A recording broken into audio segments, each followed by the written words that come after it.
is mainly sandbars and shoals. If we carefully shovel away the accumulated sand, we are certain to see the layers of the bridge construction. In the bottom layer, the wood used by the Vanara for the foundation would certainly be there. Obviously, over the last so many thousand years, the wood would have solidified and become carbonaceous material and would probably now be botanical grains. The text then speaks of the Vanara holding ropes on both sides of the bridge being constructed and the wood and the stones being piled between them. The text clearly mentions that the Vanara held ropes for many yojana to build the bridge in proper linear alignment. From this description, it is clear that it was not just random throwing of stones, but a planned effort which took into consideration the concept of linear alignment, which is even today evident from the aerial photograph of the bridge. The distances they covered each day is also mentioned in the text. In the text, it's explicitly mentioned that the total length of the bridge was 100 yojana in length and 10 yojana in width. This is a 10:1 ratio.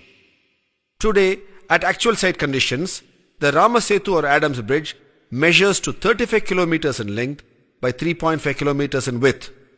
This is also a 10:1 ratio. After the victorious battle with Ravana, while returning with Sita to Ayodhya in the Pushpak Vimana, they fly over this bridge.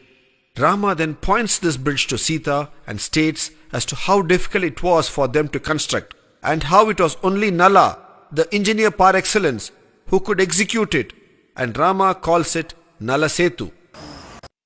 When did this Nala Setu come to be called Adams Bridge? The bridge was originally called Nala Setu, as we have seen. Later the people, out of their admiration and veneration for Rama, started calling it Rama Setu, and later it also got the name Setu Bandha, that which joins two lands. This has been a walking bridge for many millennia.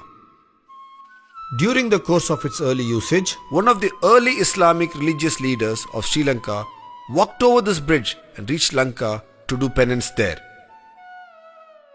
Since he was the early Islamic man, he was called Adam by the Sri Lankan Muslims. When the Europeans came to this part of the world, they could easily correlate to the name Adam, and they started calling it Adams Bridge in their records, and the name stayed. In the last few decades, man-made satellites have been regularly orbiting the Earth and photographing various parts of the Earth.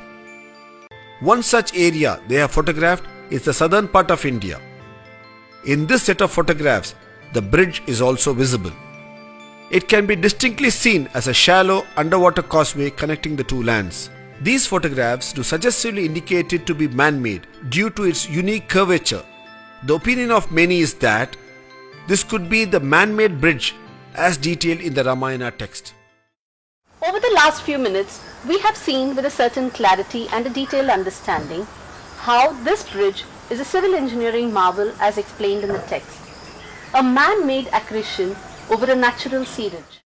Today, on an average, this causeway is about 2 meters below water. When this bridge was built, it must have been at least about 1 meter above the then water level. That is, when the bridge was built, the sea must have been 3 meters or 9 feet below the present day sea level.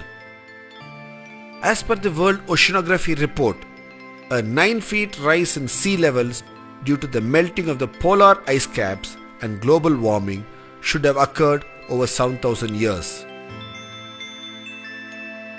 This helps us to date the bridge construction to about 7,000 years ago or 5000 BCE using oceanography as a dating tool.